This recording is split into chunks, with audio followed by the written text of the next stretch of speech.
Happy new year advance. এই যে রাত্রে ঠিক 11টা সাড়ে 11টার সময় লফটে আসছি, এসে কবিতরগুলোকে একটু দেখলাম, একটু গ্রিট খাবার দিলাম, সব গ্রিট খাচ্ছে। আহা কি আনন্দ ওদের মাঝে, দেখেন কি সুন্দর গ্রিট খাচ্ছে। এই যে গ্রিট খাচ্ছে সবাই।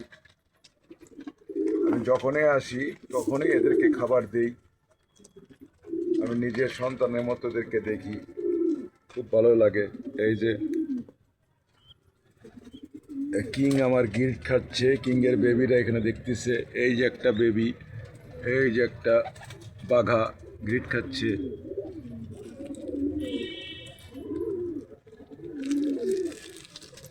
দেখেন রাত বাজে হলো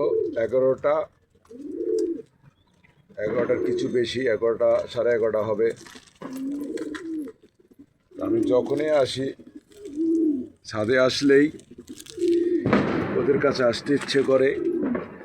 এই যে দেখেন দুটা বেবি, এই যে গ্রিট খাচ্ছে, দেখেন গ্রিট দিয়েছি, মহা আনন্দে খাচ্ছে। এই যে সবগুলো পানি খাচ্ছে, যে পানি, এই দেখেন সব কি অবস্থা। আমি আসলে ওরা পাগল হয়ে যায়, মনে হয় যে এই যে আমার এই রিসার্টটার একটু ঠান্ডা লাগছে, দেখি কারকে একে রেনামাইসিন খাওয়াই দেবো, বাদ বাকিটা উপরে আল্লাহর ইচ্ছা। এই যে নতুন আমার অবস্থা, এই যে আরেকটা ডিম দিয়ে চুরির মধ্যে বসে আছে, এর কোনো শক্তি নেই, স্মৃতিশক্তি হারাই গেছে সব, এই অবস্থা। এই যে আমার এই বাঘার জোড়াটা, এই যে দুটা ডিম দিয়েছিল, আমি আমার ভুলেতে একটা নষ্ট হয়ে গেছে, একটা আমি চেক করতে গিয়ে ভেঙে ফেলেছিলাম, যার কারণে ওটা ডিম ফুটে নেই, একটাই বাচ্চা হয়েছে। আর এই যে একটা আমার সবুজ গলা, জিরা গলা, এই যে ডিম নিয়ে বসে আছে, দেখেন কেমন করতেছে। আমার রেসার বাবাজি, এই যে রেসার, এ মনে হয় কাল পরশু ডিম ফুটে ফেলবে। এই যে একজোড়া, এই যে সবুজ গলা ডিম নিয়ে বসেছে, এটাও মনে হয় কাল পরশু ফুটে যাবে।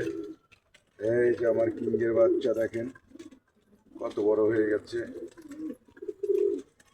কেউ যদি কবিতর কিনতে চান আমার সঙ্গে যোগাযোগ করতে পারেন, আমি পারচেস করি, চেঞ্জ করি, কোনো সমস্যা নাই। কোনো ভাই যদি কবিতর কিনতে চান, চেঞ্জ করতে চান, আমার সঙ্গে যোগাযোগ করবেন, এই চ্যানেলে যোগাযোগ করবেন, ইনশাল্লাহ আপনি খুব রিজনেবল প্রাইসে পেয়ে যাবেন, যা সত্য কথা। এটা আমার এক ধরনের নেশা, প্লাস বিক্রি করলে এটা তো পেশা হয়ে যায়, ধরতে গেলে মনে করেন পেশা, কিন্তু আমার নেশা হলো কবিতর পালানো। আমি বাচ্চা খাই না, আমার কোনো বন্ধুবান্ধব যদি আসে তাদেরকে দিয়ে দিই, তারা আগে থেকে বলে আপনাদের কিছু যদি লাগে আপনাকে জানাবেন, আপনারা পেয়ে যাবেন।